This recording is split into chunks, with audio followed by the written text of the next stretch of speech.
Welcome to Telangana వెలుగు. నేను మీ రాజు. ప్రస్తుతం మనతో పాటు చెనగాన దయాకర్ గారు ఉన్నారు, టీపీసీసీ స్పోక్ పర్సన్. నమస్తే దయాకర్ అన్న. అండ్ తెలంగాణ ఆవిర్భావ దినోత్సవ శుభాకాంక్షలు. సో మనం ఉద్యమ కాలం నుంచి ఉస్మానియా యూనివర్సిటీ నుంచి మీరు తెలంగాణ ఆకాంక్ష కోసం పోరాడారు. ఎన్నోసార్లు జైలుకి వెళ్ళడము, లాఠీ దెబ్బలు తినడం అనేది కూడా జరిగింది. అవన్నీ ఒక మరపురాని రోజులు అనుకోవచ్చు. సో ఈ ఆవిర్భావ సందర్భంగా మిమ్మల్ని ఇంటర్వ్యూ చేస్తున్నాం. ఏంటంటే తెలంగాణ వచ్చి బంగారు తెలంగాణ చేస్తా అని చెప్పేసి ఒక పెద్ద మనిషి వచ్చిండు, 10 సంవత్సరాలు పరిపాలించండి, ఇప్పటి వరకు బంగారు తెలంగాణ కాలే. సో దాని తర్వాత మార్పు రావాలి అని చెప్పేసి కాంగ్రెస్ పార్టీకి అధికారం ఇచ్చి 18 నెలలు అయిపోయింది. 18 నెలలుగా మీరు ఏం చేశారన్న? తెలంగాణ వాళ్ళకి కావచ్చు, తెలంగాణ ఉద్యమకారులకు కావచ్చు, తెలంగాణ ప్రజలకి ఎన్నో హామీలు ఇచ్చారు, ఎన్నో మాటలు చెప్పారు. ఇవన్నీ కేవలం అధికారం కోసం వచ్చిన తూతు మాటలు, తూతు మంత్రంగానే అని చెప్పేసి అనుకోవచ్చు. ముందుగా తెలంగాణ వెలుగు యూట్యూబ్ ఛానల్ ప్రేక్షకులందరికీ కూడా తెలంగాణ ఆవిర్భావ దినోత్సవ శుభాకాంక్షలు. మీరు ఒక మంచి ప్రశ్న అడిగారు. ఇవాళ కొట్లాడి తెచ్చుకున్న 60 ఏళ్ల ఆకాంక్షను తెలంగాణ రాష్ట్రం సిద్ధించడంతో దీని వెనకాల అనేక వేలాది మంది ఆత్మ బలిదానాలు, లక్షలాది మంది పోరాటాలు, ఎంతో మంది ప్రజలు తెలంగాణ రాష్ట్రం కోసం ఎదురు చూశారు. నీళ్లు నిధులు నియామకాలనే ఒక స్లోగన్ ద్వారా ప్రధానంగా ఇక్కడ తెలంగాణ వస్తే మాకేమొస్తుంది, తెలంగాణ ఎందుకు మనం కోరుకున్నామంటే ప్రధానంగా యువతకు ఉద్యోగాలు ఇవ్వడంలో తెలంగాణ రాష్ట్రం ఉమ్మడి పాలన ఉన్నప్పుడు ఒక వివక్షతకు లోనై ఒక విద్యా వైద్యానికి పూర్తిగా మనం వివక్షతకు లోనైన కాబట్టి తెలంగాణ రాష్ట్రాన్ని ప్రధానంగా యువత కోరుకున్న తెలంగాణలో 10 ఏళ్ళు బీఆర్ఎస్ పార్టీ అధికారంలో ఉన్నప్పుడు ప్రధానంగా విద్యా వైద్యంలో నియామకాల విషయంలో పూర్తిగా నిర్లక్ష్యం వహించారు. కాబట్టి ఒక కుటుంబం పాలనకే పెద్దపీట వేసి ఒక కుటుంబమే దోచుకొని తెలంగాణ ఆకాంక్షను, ఉద్యమ ఆకాంక్షల్ని పూర్తిగా నెట్టివేయబడ్డది. కాబట్టి తెలంగాణ ప్రజలు కూడా మళ్ళొకసారి ఈ దొరల దోపిడికి వ్యతిరేకంగా కేసీఆర్ నియంత పాలనను పాత్ర వేసి కాంగ్రెస్ ప్రజాపాలనని కోరుకున్నారు. ప్రజలు కోరుకున్న దాంట్లో కూడా మనం వచ్చిన 17 నెలల్లోనే ఉద్యమకారుల ఆకాంక్షతో పాటు నిరుద్యోగుల ఆకాంక్షను, రైతుల ఆకాంక్షను, మహిళల ఆకాంక్షను, తెలంగాణ సకల జనుల ఆకాంక్షకు అనుగుణంగా ప్రజాపాలన అద్దం పట్టేలా పరిపాలన కొనసాగుతూనే ఉంది. ప్రధానంగా ఇవాళ ఉద్యమకారులకు కావచ్చు, కవులు కళాకారులకు పెద్దపీట వేసింది. ఇవాళ తెలంగాణ వస్తే మనకి ఏమొస్తుందో అనుకుంటే 10 ఏళ్ల పాటు మళ్ళీ ఉన్నటువంటి గత సీమాంధ్ర పాలకుల లాగానే కేసీఆర్ వ్యవహారశీలి కానీ కేసీఆర్ పాలన ఉంది. కాబట్టి తెలంగాణ ప్రజాపాలన వచ్చిన తర్వాత, కాంగ్రెస్ వచ్చిన తర్వాత ప్రధానంగా ఒక గద్దర్ లాంటి ఒక ఉద్యమకారుడిని నంది అవార్డులో స్థానంలో గద్దర్ అవార్డులను ప్రకటించడం అనేది తెలంగాణ ప్రజలు మొదటగా సాధించిన ఒక విజయంగా మనం అందరం చెప్పొచ్చు. ప్రజాపాలన వచ్చిన తర్వాత ఇవాళ ఉద్యమకారులకు కావచ్చు, గుర్తించగలిగిన గూడంజాయ్ లాంటి వాళ్ళని, జయరాజు లాంటి వాళ్ళని, అందశ్రీ లాంటి వాళ్ళని, ఇవాళ అనేక మంది కవులు కళాకారులను గుర్తించుకోగలిగాం. ఇవాళ జయశంకర్ కావచ్చు, లేకపోతే లాంటి వాళ్ళను, లేకపోతే దొడ్డి కొమరయ్య లాంటి వాళ్ళను, ఐలమ్మ లాంటి వాళ్ళను కూడా ఈ ప్రభుత్వం గౌరవంగా గుర్తించింది. ఇవాళ మహిళా యూనివర్సిటీకి ఐలమ్మ పేరు పెట్టుకొని కూడా ఒక ఆత్మగౌరవాన్ని చాటింది. అంటే మనము ఇంకా చేయాల్సినవి చాలా ఉన్నాయి. ఇవాళ గత ఉన్నటువంటి ఆర్థిక వ్యవస్థను మొత్తం కూడా చిన్నాభిన్నం చేసి బీఆర్ఎస్ హాయంలో మొత్తం అనేక రకాలుగా విచ్చలవిడిగా పాలన చేసి ఇవాళ కాళేశ్వరం లాంటి ప్రాజెక్టులుగా తీసుకొచ్చి తెలంగాణ ఆర్థిక వ్యవస్థ గండి కొట్టించి తెలంగాణ రాష్ట్రం మొత్తం అప్పుల ఊబిలో నెట్టివేయబడినటువంటి తరుణంలో కాంగ్రెస్ ప్రభుత్వం వచ్చిన తర్వాత గౌరవ ముఖ్యమంత్రి రేవంత్ రెడ్డి గారి నాయకత్వంలో ఒక పునర్నిర్మాణంలో విద్యని, వైద్యాన్ని, నియామకాలకు పెద్దపీట వేసి తెలంగాణ ఒక సామాజిక న్యాయానికి, స్వేచ్ఛకు, స్వయం పాలనకు, సామాజిక న్యాయానికి పెద్దపీట వేసినటువంటి ఘనత కాంగ్రెస్ ప్రభుత్వం దక్కింది. ఇక్కడ చూసుకున్నట్టయితే సార్, కవులకి ఈ రోజు దాదాపుగా కోటి రూపాయలు ఇవ్వడం అనేది జరిగింది. సార్ సంతోషమే, కవులను గుర్తించుకోవడంలో తప్పులేదు. సో మరి మిగతా తెలంగాణ ఉద్యమకారులకి, అమరవీరుల కుటుంబాలకి 250 గజాల జాగేమైంది, 25,000 రూపాయలు ఇస్తామన్నటువంటి నెల పింఛన్లు ఏమైనాయి? అండ్ ఇదే మాట రేవంత్ రెడ్డి గారు 6 నెలల కిందట, అధికారంలోకి వచ్చి 6 నెలల కిందట, సంవత్సరం కడుపు కట్టుకుంటే ఈరోజు తెలంగాణ అప్పులు తీర్చేస్తాము అండ్ 6 గ్యారెంటీ అమలు చేస్తామని చెప్పేసి అన్నారు. మరి సంవత్సరం అయిపోయింది ఆయన చెప్పిన కాడికి. అంటే కడుపు కట్టుకొని పనిచేస్తలేరు, కేవలం దోచుకోవడానికి. అంటే కల్వకుంట్ల కుటుంబం దోచుకుంది, వీళ్ళు కూడా దోచుకుంటున్నారని చెప్పేసి అర్థం చేసుకోవచ్చు ఈ సందర్భాన్ని బట్టి. కల్వకుంట్ల దోపిడికి వ్యతిరేకంగానే ప్రజలు కోరుకున్నారు కాంగ్రెస్ పాలన. మరి పాలన వచ్చిన తర్వాత కూడా ఒక అవినీతి రహిత పాలనగా, ఒక ప్రజలకు దగ్గర ఉండే పాలన లేదన్న. సీఎం రేవంత్ రెడ్డి గారే చెప్పారు. సీఎం రేవంత్ రెడ్డి గారే సంవత్సరం సమయం కావాలన్నారు. మంత్రులు, ఎమ్మెల్యేలు కడుపు కట్టుకొని చేస్తే సంవత్సరంలో డెవలప్ అవుతుంది అన్నారు. సంవత్సరం కాలేదా ఇంకా వాళ్ళు అన్నట్టు? ఇప్పుడు ఏడాదిలోనే 60,000 ఉద్యోగాలు మనం భర్తీ చేసాం. మనం ఇచ్చినటువంటి హామీలో 22,000 కోట్ల రూపాయలు ఇవాళ మనం రైతు రుణమాఫీ చేయగలిగినాం. 2 లక్షల రూపాయలు దేశంలో ఎక్కడ లేని విధంగా. అంటే రైతు భరోసా దాదాపు 40 లక్షల మంది రైతులకు ఇవాళ రైతు భరోసాను ఏర్పాటు చేయగలిగాం. తెలంగాణ ఆకాంక్షకు సకల జనులకు అనుకూలంగా ప్రజాపాలన ప్రభుత్వం ఆలోచన చేస్తా ఉంది. ఇవాళ నిరుద్యోగ రాజీవ్ యువ వికాస్ కావచ్చు, అంటే 5 లక్షల మందికి ఇవ్వాలనే ఆలోచన ఎందుకు? కొంత సమయం అది కూడా వాయిదా పడ్డది. ఈ రోజు ఇస్తాము ప్రతిష్టాత్మకంగా తీసుకున్నాం అది అన్నారు, వాయిదా వేసిండ్రు. కసరత్తు జరుగుతా ఉంది. మీరన్న డేటే అన్న అప్లికేషన్లు జూన్ 2 మీరన్న డేటే కదా, నేను అనేది మీరన్న డేటేనా కదా. దాంట్లో విధి విధానాలు కావచ్చు, ఇంకా పూర్తి స్థాయిలో ఒక డేటాని చేయడం వల్ల కొంత లోపాలు ఉండొచ్చు. దాన్ని మొత్తం సవరించి ఒకసారి అనౌన్స్ అయిన తర్వాత ఇక్కడ ఒక టెక్నికల్ అంశాలు కావచ్చు. కాబట్టి దాంట్లో ప్రభుత్వం ఏదైతే చెప్తుందో అది చేస్తుంది. మీరు అన్నట్లు ఉద్యమకారులకు ఇవాళ గద్దర్ లాంటి వాళ్ళు, గూడాంజయ్య లాంటి వాళ్ళు, జయశంకర్ లాంటి వాళ్ళు, జయరాజు లాంటి వాళ్ళు మొత్తం కూడా తెలంగాణ రాష్ట్ర పునాదులు వేసిన దాంట్లో మొత్తం వాళ్ళ జీవితమే మొత్తం కూడా ఇక్కడ త్యాగం చేసినటువంటి పరిస్థితి. ఆ ₹1 ఇచ్చే బదులు ఇతరులు అమరవీరుల కుటుంబాలకు 25 లక్షలు ఎంతో ఇవ్వాలి కదా. వాళ్ళు తెలంగాణ రాష్ట్ర పునాదుల దాంట్లో వాళ్ళ త్యాగం ఉంది, వాళ్ళ పోరాటం ఉంది. అమరవీరుల కుటుంబాలకు ఏం చేశారని నా క్వశ్చన్. భవిష్యత్తులో కూడా అమరవీరుల కుటుంబాలని ఆదుకునే ప్రయత్నం జరుగుతుంది. తెలంగాణ ఉద్యమకారులకు కూడా ఆదుకునే ప్రయత్నం జరుగుతుంది. కాబట్టి ఇప్పుడు ప్రధానంగా ఏదైతే మనము నిరుద్యోగ నియామకాల అంశంలో కావచ్చు, రైతుల అంశాలు కావచ్చు, ఒక సంక్షేమ దానికి ఒక పెద్దపీట వేస్తాం. జాబ్ క్యాలెండర్ వేస్తున్నారు మీరు, ఉస్మానియా యూనివర్సిటీ విద్యార్థి నాయకుడిగా చెప్తున్నా. నేను అంటున్నా జాబ్ క్యాలెండర్ ఆల్రెడీ మనం అసెంబ్లీలో అనౌన్స్ చేసాం. దాని విధి విధానాలు క్యాన్సిల్ అయిపోయింది అన్న. 42% రిజర్వేషన్లని అంటే దాన్ని ఏదో ఒకటి పెట్టేసి దాన్ని క్యాన్సిల్ చేసేసింది. నేనేమంటున్నా 42% మనం బీసీలకు స్థానిక సంస్థలు ఇవ్వాలనేది అసెంబ్లీలో తీర్మానం చేసినాం. దాన్ని స్వాగతిస్తూ ఒకవేళ కేంద్రం ఇవ్వకపోయినా కూడా ఇవాళ కాంగ్రెస్ పార్టీ పరంగా ఇవ్వాలని ఆలోచన చేస్తా ఉంది.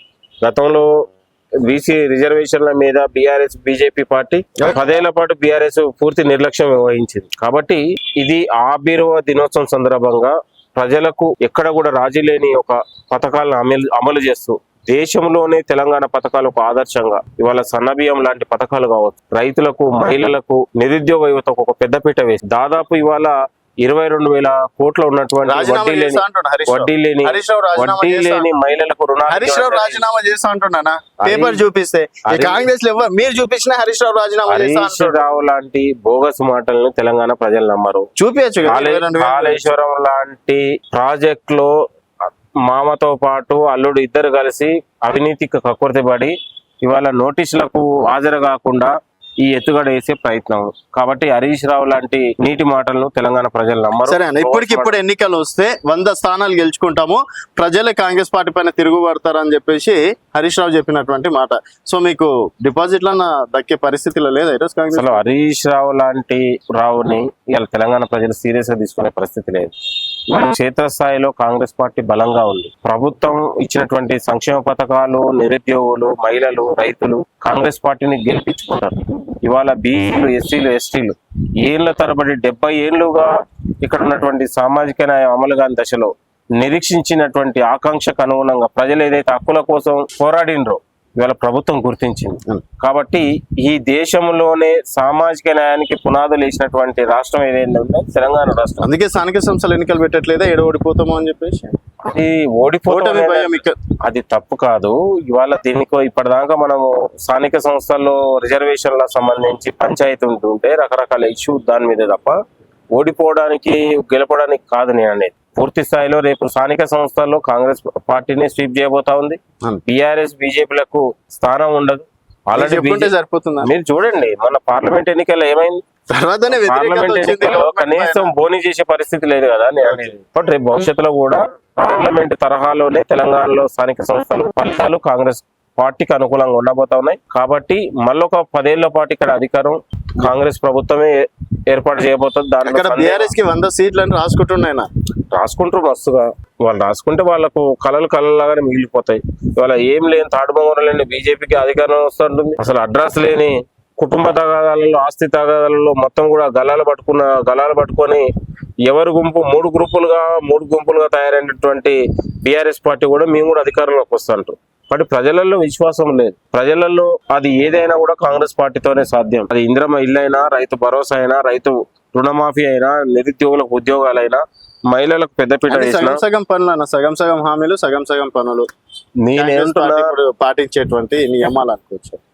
మనం ఏది చేసినో అది చేసి చూపించగలుగుతుంది పార్టీ.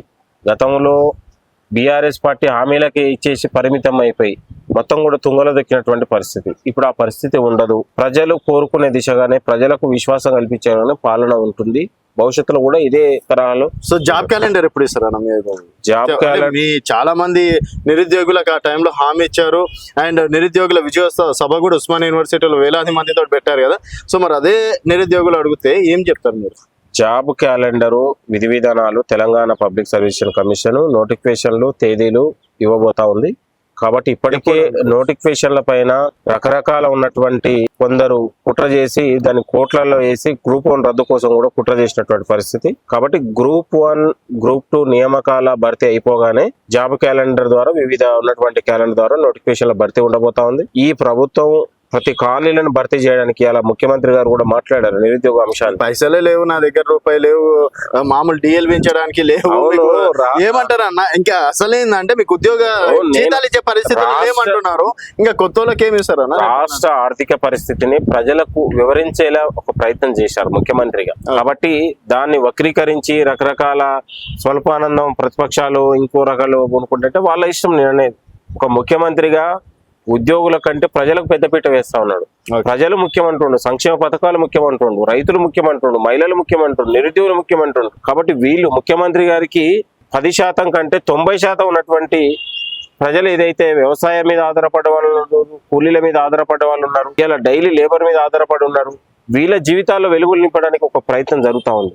30 లక్షల మంది నిరుద్యోగులు ఆనాడు తెలంగాణ పబ్లిక్ సర్వీస్ కమిషన్ లో అఫీషియల్ గా రిజిస్ట్రేషన్ చేసుకున్నటువంటి పరిస్థితి. ఇవాళ తెలంగాణ వచ్చిన తర్వాత, వాళ్ళ కాంగ్రెస్ పార్టీ అధికారం వచ్చిన తర్వాత ఇవాళ నిరుద్యోగులకు పెద్దపీట వేసి ఒకవైపు యంగ్ యూనివర్సిటీ కావచ్చు, స్కిల్ యూనివర్సిటీ కావచ్చు, ప్రైవేట్ రంగంలో, ప్రభుత్వ రంగంలో, ఇండస్ట్రియల్ రంగాల్లో కూడా ఈ యువతకు జాబులు ఇవ్వాలి, దాదాపు ఒక 20 లక్షల ఉద్యోగాలు క్రియేట్ చేయాలనే ఆలోచనలో 20 లక్షల ఉద్యోగాలు ప్రత్యక్ష ప్రైవేట్ చేస్తారు. ప్రభుత్వ ఉద్యోగాలు ఇవాళ సంవత్సరం 2 లక్షలు అన్నారు మీరు. ప్రభుత్వ ఉద్యోగాలే 2 సంవత్సరానికి 2 లక్షలు అన్నారు. సంవత్సరంన్నర దాటిపోయింది. 3.5 సంవత్సరాలుగా కొన్ని 6 లక్షల ఉద్యోగాలు అని ఇస్తారా? జపాన్ గాని, అమెరికా గాని, దావోస్ గాని, ఇంకా ఉన్నటువంటి ఏదైనా ఈ ఉన్నటువంటి రాష్ట్రాల నుంచి, మన దేశాల నుంచి వచ్చే పెట్టుబడులు ఎవరి కోసం? యువత భవిష్యత్తు కోసం. అని మీరు నేను ఇద్దరం రండి, కెమెరాని కూడా తీసుకోబోదాం. ఈ రోజు ఉన్న కార్పొరేట్ కంపెనీలలో సంవత్సరంన్నరలో తెలంగాణ బిడ్డలకు ఎంతమందికి జాబులు వచ్చినాయో నిరూపిద్దాం. చెక్ చేద్దాం, ఇద్దరం వెళ్దాం. ఈ క్షణాన్ని వెళ్దాం. నేనేమో ఛాలెంజ్ యాక్సెప్టెడ్. ఇప్పటికీ తెలంగాణ ఆవిర్భావ దినోత్సవ సందర్భంగా ఛాలెంజ్ యాక్సెప్టెడ్. సరే, ప్రైవేట్ రంగాలు కూడా తీసుకుందాం. ఎంత మందికి ఇస్తున్నాం? మనం అఫీషియల్ గా ప్రభుత్వ రంగంలో 60,000 మందికి అయితే ఉద్యోగాలు ఇచ్చినాం కదా. నియామక పత్రాలు. Okay, accept. సంతోషం, మీరు ఒప్పుకున్నారు. సంతోషం, నియామక పత్రాలు ఇచ్చినామన్నారు. ఆ సంతోషం. ఇంకొక 20,000 ఉద్యోగాలు త్వరలో భర్తీ కాబోతా ఉన్నాయి. ఎస్ఐ కానిస్టేబుల్ తో పాటు ఇవాళ జీపీఓ సంబంధించి కూడా భర్తీ కాబోతా ఉన్నాయి. ఎప్పుడు కూడా ప్రభుత్వం యాక్సెప్ట్ చేయలేరు. ప్రైవేట్ రంగంలో, ఇండస్ట్రియల్ రంగాల్లో ఏళ్ల తరబడి మూతబడినటువంటి ఐటీఎల్ ఇవాళ 2,000 కోట్లు బడ్జెట్ కేటాయించి వాళ్ళని మళ్ళీ మనము ఆ ఇండస్ట్రియల్ రంగాల్లో, ఐటీఐ ఉంది, ఇండస్ట్రీలకు అనుసంధానం చేస్తూ పరిశ్రమల్లో కూడా ప్రైవేటు తెలంగాణలో ఉన్నటువంటి పరిశ్రమ రంగాల్లో కూడా యువతకు ఉద్యోగాలు ఇవ్వాలనే ఆలోచనతోనే ఇచ్చేస్తా ఉంది. ఇవాళ స్కిల్ యూనివర్సిటీ దేనికోసం పెట్టాం? మనం యువతకు ప్రధానంగా ఒక డిగ్రీ స్థాయి నుంచి నడుస్తుంది. ఒక విధి విధానాలు వచ్చినాయి, దానికి ఒక రూపకల్పన జరుగుతా ఉంది. ఇప్పుడు పిల్ల పుట్టంగానే కుల్లగట్టాలంటే కాదు కదా నేను అనేది. ఒక ప్రయత్నం ఇవాళ చేసే ప్రతి అడుగు, ఇవాళ చేసే ఆలోచన భవిష్యత్తులో 20 ఏళ్ళు తర్వాత తెలంగాణ యువత గాని, ప్రజలు గాని అనుభవిస్తారు. ఇవాళ ఒకప్పుడు ఎయిర్పోర్ట్ కట్టాం, రాజశేఖర రెడ్డి గారు ఉన్నప్పుడు ఎయిర్పోర్ట్ కట్టారు, ఔటర్ రింగ్ రోడ్ కట్టారు. ఔటర్ రింగ్ రోడ్ కట్టినప్పుడు కూడా ప్రజలందరూ వ్యతిరేకించారు. ఇది దీనివల్ల నష్టం జరుగుతుంది. ఇవాళ జీవనాడి అయిపోయింది తెలంగాణకు, హైదరాబాద్. కాబట్టి భవిష్యత్తులో ప్రభుత్వం ఒక విజన్ తో పోతా ఉంది. ఈ విజన్ తెలంగాణ దిశను మార్చే ప్రయత్నం జరుగుతా ఉంది. అండ్ కవిత జాగృతి కొత్త పార్టీ అనుకోవచ్చు, లేకపోతే ఆమె బీఆర్ఎస్ లో నుండి నడిపిస్తున్నారు. కవిత అంటేనే ఒక కలెక్షన్ కింగ్. జాగృతి కవిత అంటేనే వసూల్ రాజా, లిక్కర్ రాని ఇవాళ బెదిరియడంలో, చందాలు వసూలు చేయడంలో, ఇవాళ దందాలు చేయడంలో కవితను మించిన నాయకురాలు ఎవరు లేరు. ఆమె ఒక డ్రామా ఆర్టిస్ట్ కాబట్టి వాళ్ళ కుటుంబంలో ఒక ఆధిపత్య పోరు, ఆర్థిక పోరు అన్ని రకాల ప్రారంభమైనవి. ఇవాళ ప్రధానంగా అన్నిటి కూడా తెలంగాణ ప్రజలకు చెందాల్సిన, యువతకు చెందాల్సినటువంటి సంపదను ఒక కుటుంబం 10 ఏళ్ల పాటు దోచుకొని ఆ దోచుకున్న దాంట్లోనే వాటాల దగ్గర ఇవాళ తేడాలు వచ్చే పరిస్థితి కనపడ్డది. కాబట్టి వాళ్ళ ఆధిపత్య పోరు స్టార్ట్ అయింది.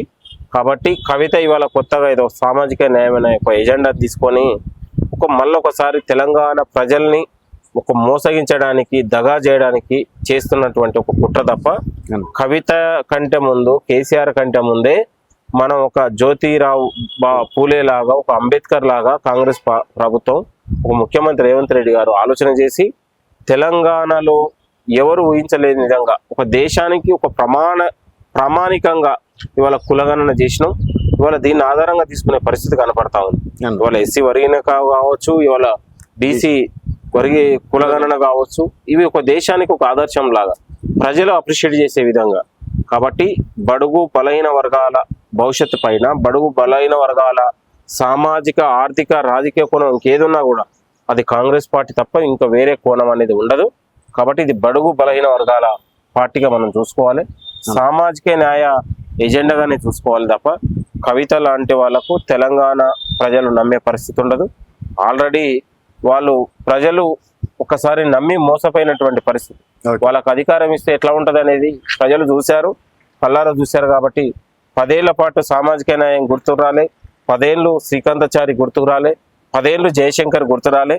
ఇవాళ కొండ లక్ష్మణ్ బాపూజీ లాంటి వాళ్ళని అవమానపరిచారు, జయశంకర్ లాంటి వాళ్ళని అవమానపరిచారు. కాబట్టి కాంగ్రెస్ ప్రభుత్వం వచ్చిన తర్వాత వాళ్ళని గౌరవించుకొని వాళ్ళ యొక్క త్యాగాలను, వాళ్ళ యొక్క చరిత్రను మేము కాంగ్రెస్ ప్రభుత్వంలో ఒక గొప్పగా కొనియాడుకున్నటువంటి పరిస్థితి ఉన్నది. భవిష్యత్తులో ఇదే తరహాలో ముందుకెళ్తారు. ఓకే అన్న, థ్యాంక్ యూ అన్న, thank you so much. So ఇది చెనగాని దయాకర్ గారితో స్పెషల్ చిట్ చాట్. మరొక మళ్ళీ కలుద్దాం. చూస్తూనే ఉండండి తెలంగాణ.